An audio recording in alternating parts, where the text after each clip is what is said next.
Allez, après la lecture de l'Haftara et la lecture messianique, je fais la lecture de la paracha dans la Torah. Alors, chapitre 22. Donc, de Balak, hein. Chapitre 22. Je reprends juste le premier verset.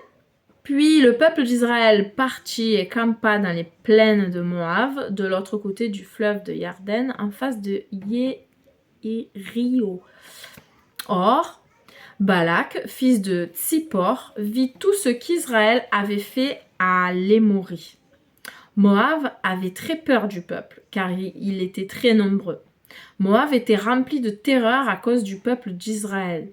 Et Moab dit au chef de Midian, « Cette horde va dévorer tout ce qui est autour de nous, comme un bœuf dévore l'herbe des champs. » En ce temps-là, Balak, fils de Tsippor, était roi de Moab. Il envoya des messagers à Bileam, fils de Béor, à Pétor, au bord du fleuve Euphrate, dans son pays natal, pour lui dire « Voici un peuple est sorti d'Égypte, s'est répandu dans tout le pays et s'est installé à côté de moi.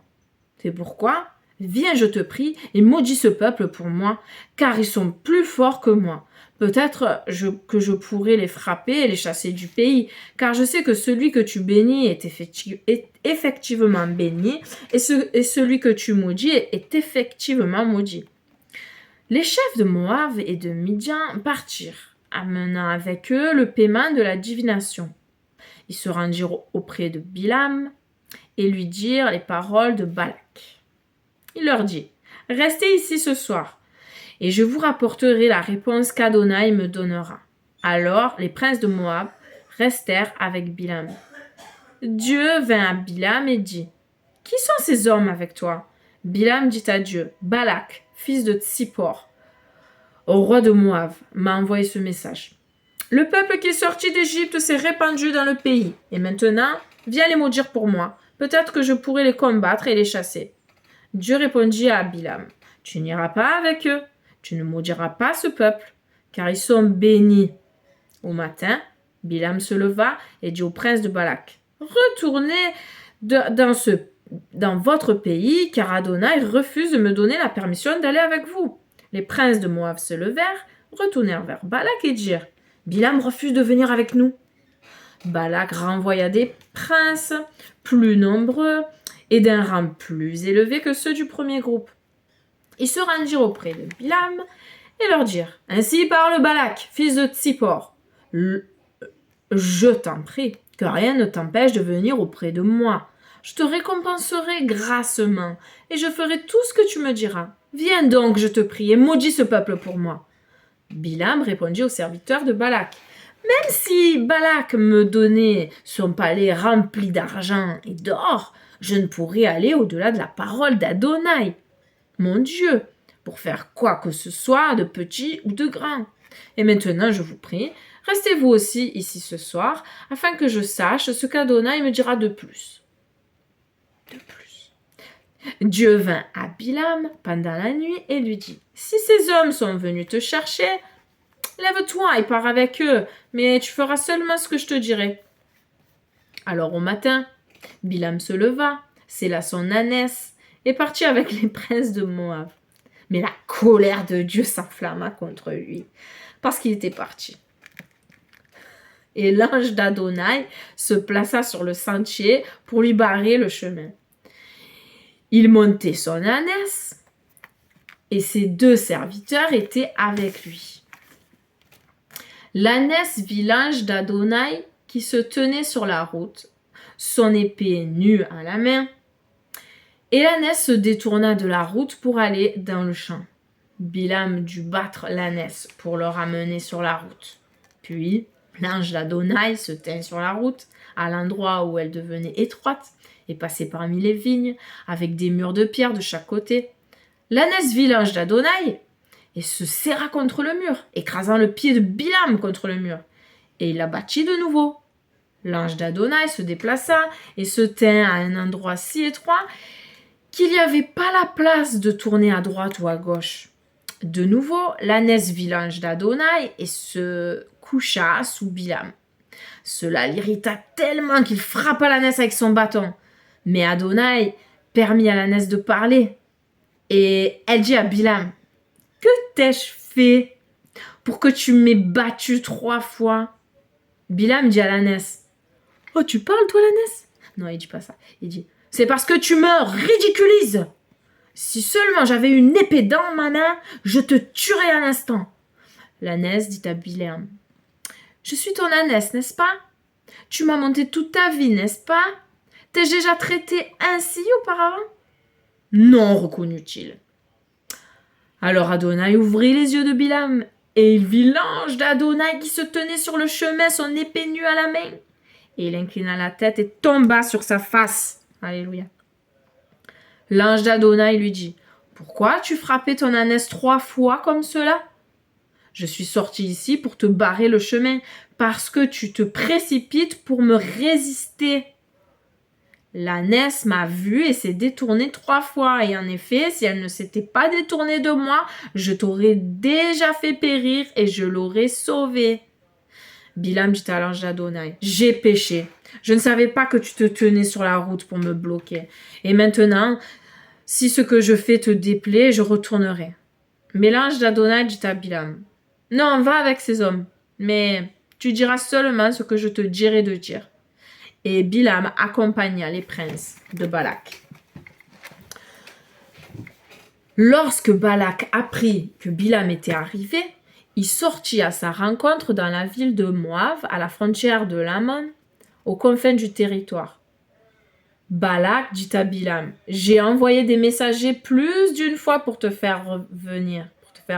Pourquoi n'es-tu pas venu vers moi?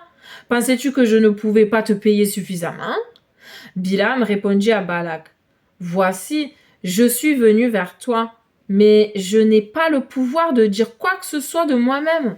Je dirai la parole que Dieu mettra dans ma bouche. » Bilam partit avec Balak. Lorsqu'ils arrivèrent à Kiryat Hutsot, Balak sacrifia du bétail et des brebis et en envoya à Bilam et aux princes qui étaient avec lui. Au matin, Balak prit Bilam et le conduisit vers les hauts lieux de Baal. De là, il pouvait voir une partie du peuple. Bilam dit à Balak, « Bâtis-moi 7 autels à cet endroit et prépare-moi ici 7 taureaux et 7 béliers. » Balak fit ce qu'avait dit Bilam. Puis Balak et Bilam sacrifièrent un taureau et un bélier sur chaque autel. J'ai commencé le chapitre 23. Je suis verset 3. Bilam dit à Balak, « Tiens-toi près de ton holocauste tandis que je m'éloigne. Peut-être qu'Adonai viendra à ma rencontre, et je te dirai ce qu'il me montrera. » Il s'éloigna vers une colline dénudée. Dieu vint à la rencontre de Bilam, qui lui dit, « J'ai préparé les 7 autels et j'ai sacrifié un taureau et un bélier sur chaque autel. » Alors Adonai mit une parole dans la bouche de Bilam et dit, « Retourne vers Balak, et tu parleras selon ce que je te dirai. » Il revint vers lui, et là debout à côté de son holocauste, avec tous les princes de Moab, il fit sa déclaration. « Balak, roi de Moab, me fait venir d'Aram, des collines de l'Est, et me dit, « Viens, maudis Jacob pour moi, viens condamner Israël. » Comment pourrais-je maudire ce que Dieu n'a pas maudit? Comment condamnerai-je ce que Dieu n'a pas condamné? Du sommet des rochers, je les vois, des collines, je les contemple. Oui, un peuple qui demeurera seul et ne se considérera pas comme l'une des nations. Qui a compté la poussière de Jacob ou a dénombré les cendres d'Israël?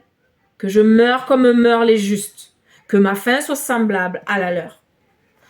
Balak dit à Bilam, « Que m'as-tu fait? Je t'ai fait venir pour maudire mes ennemis, et voici, tu les as pleinement bénis. » Il répondit, « N'aurais-je pas soin de dire seulement ce qu'Adonai met dans ma bouche? » Balak lui dit, « Bien, viens avec moi à un autre endroit, d'où tu pourras les voir. Tu en verras seulement une partie, pas la totalité, mais de là, tu pourras les maudire pour moi. » Il insiste. Il le conduisit par le champ de Tsophim jusqu'au sommet de la chaîne de Pisga. Il bâtit 7 autels et sacrifia un taureau et un bélier sur chaque autel. Bilam dit à Balak, « Tiens-toi là, près de ton holocauste, tandis que je vais là-bas pour le rencontrer. » Adonai vint à la rencontre de Bilam, mais mit une parole dans sa bouche et dit, « Retourne vers Balak et tu parleras selon ce que je te dirai. » Il arriva vers lui et se tint à côté de son holocauste, avec tous les princes de Moab. Balak lui demanda, « Qu'a dit Adonai ?» Alors Bilam fit sa déclaration. « Lève-toi, Balak, et écoute. Tourne tes oreilles vers moi, fils de Tsippor. Dieu n'est pas un humain qui ment, ni un mortel qui change d'avis. Lorsqu'il dit quelque chose, il le fait. Lorsqu'il fait une promesse, il l'accomplit. Voici, j'ai reçu l'ordre de bénir. Lorsqu'il bénit, je ne peux l'annuler. Personne n'a vu de culpabilité en Jacob, ni perçu de perversité en Israël. Adonai, leur Dieu, est avec eux, un roi acclamé au milieu d'eux. Dieu, qui les a fait sortir d'Égypte, leur donne la force d'un taureau. C'est pourquoi personne ne peut jeter de sort à Jacob. Aucune magie n'aura d'effet contre Israël. On dira maintenant de Jacob et d'Israël, quelle est cette chose que Dieu a faite? Voici un peuple qui se lève comme une lionne. Il se dresse comme un lion. Il ne se couchera pas avant d'avoir avalé sa proie, et bu le sang des morts. Balak dit à Bilam, il est certain que tu ne les maudiras pas, mais au moins ne les bénis pas. Mais Bilam répondit à Balak, ne t'avais-je pas averti que je ferais tout ce qu'Adonai dirait? Balak dit à Bilam, viens, je te conduirai maintenant à un autre endroit. Peut-être plaira-t-il à Dieu que tu les maudisses pour moi en ce lieu. Balak conduisit Bilam au sommet de Péor, qui dominait le désert. Bilam dit à Balak, bâtis-moi 7 autels ici, et prépare-moi 7 taureaux et 7 béliers. Balak fit ce que Bilam avait dit, et sacrifia un taureau et un bélier sur chaque autel. Chapitre 24. Lorsque Bilam vit qu'il plaisait à Adonai de bénir Israël, il n'eut pas recours à la divination comme les autres fois, mais il regarda vers le désert. Bilam leva les yeux et vit Israël qui campait par tribu. Alors l'Esprit de Dieu vint sur lui, et il fit cette déclaration. Voici les paroles de Bilam, fils de Béor, les paroles de l'homme dont les yeux ont été ouverts. Hey, hey, pequeño. Les yeux ont été ouverts. Les paroles de celui qui entend les paroles de Dieu, qui voit ce que voit Shaddai, qui est tombé mais a les yeux ouverts. Que tes tentes sont belles, Jacob, tes campements, Israël. Elles s'étendent comme des vallées, comme des jardins le long de la rivière, comme des plantes grasses d'aloès plantées par Adonai, comme des cèdres au bord de l'eau. L'eau coulera de leurs branches, leur semence aura de l'eau en abondance, leur roi sera plus grand qu'Agag, et son royaume sera très élevé. Dieu qui les a fait sortir d'Égypte leur donne la force d'un taureau, ils dévorent les nations qui s'opposent à eux. Ils briseront leurs os et les perceront de leurs flèches. Lorsqu'ils se couchent, ils s'accroupissent comme un lion ou comme une lionne. Qui osera l'éveiller? Maudits soient tous ceux qui te bénis soient tous ceux qui te bénissent. Et ensuite on vient là. Maudits soient tous ceux qui te maudissent. Balak s'enflamma de colère contre Bilam. Il frappa des mains et dit à Bilam, je t'ai fait venir pour maudire mes ennemis, mais voici, cela fait déjà 3 fois que tu les bénis. Et maintenant tu ferais mieux de t'enfuir vers ta demeure. J'avais projeté de te récompenser grassement, mais maintenant, Adonai t'a privé de tes paiements. Bilam répondit à Balak, n'ai-je pas dit au messager que tu m'as envoyé que même si Balak me donnait son palais rempli d'argent et d'or, je ne pourrais pas de ma propre volonté aller au-delà de la parole d'Adonai, en bien ou en mal? Que dirait-ce qu'Adonai avait dit? Mais maintenant que je retourne vers mon peuple, viens, je t'annoncerai ce que ce peuple fera à ton peuple dans la Harit Hahamim. et il fit cette déclaration. Voici les paroles de Bilam, fils de Béor, les paroles de l'homme dont les yeux ont été ouverts. Regardez en hébreu, c'est Pekinyo, sans les voyelles. Les paroles de celui qui entend les paroles de Dieu, qui sait ce que Elion sait, qui voit ce que Shaddai voit, qui est tombé mais a les yeux ouverts. Je le vois, mais pas maintenant. Je le contemple, mais pas de sitôt. Une étoile sortira de Jacob. Un spectre se lèvera d'Israël pour écraser les retranchements de Moab et exterminer tous les descendants de Chet. Ses ennemis seront en sa possession, Édom et Séhir des possessions. Israël agira vaillamment, de Jacob sortira quelqu'un qui régnera et détruira ce qui restera de la ville. Il vit Amalek et vit cette déclaration. Et fit cette déclaration. Amalek était la première des nations, mais sa fin sera la destruction. Il vit le Kéini et fit cette déclaration. Ta demeure est ferme, ton nid établi sur le rocher, mais Caïn sera dévasté lorsqu'il sera captif d'Achour. Enfin, il fit cette déclaration. Oh non! Qui peut vivre lorsque Dieu agit ainsi?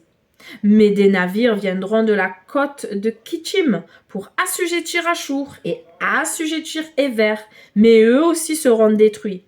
Puis Bilam se leva, partit et retourna dans sa maison, et Balak alla son chemin également. Israël demeura à Chittim, et là, le peuple commença à se prostituer avec les femmes de Moab. Ces femmes invitèrent le peuple au sacrifice de leur Dieu, où le peuple mangea et s'inclina devant leur Dieu. Israël s'étant ainsi attaché à Baal-Pior, la colère d'Adonai s'enflamma contre Israël.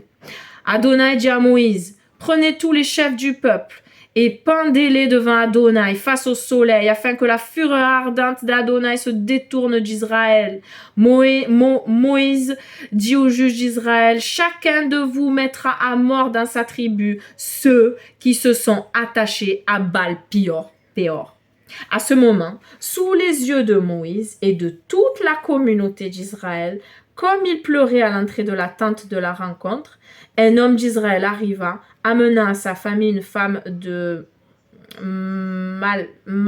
Maftir, Midian. Lorsque Pinéas, fils d'Éléazar, fils d'Aaron, le Cohen, vit cela, il se leva du milieu de la foule, prit une lance dans sa main et poursuivit l'homme d'Israël jusqu'à l'intérieur de sa tente. Là, il enfonça sa lance dans chacun d'eux, l'homme d'Israël et la femme dans son estomac. Ainsi, l'épidémie qui sévissait parmi le peuple d'Israël s'arrêta. Cependant, 24 000 moururent de cette épidémie. Fin de la lecture 40, la paracha Balak. Shabbat Shalom!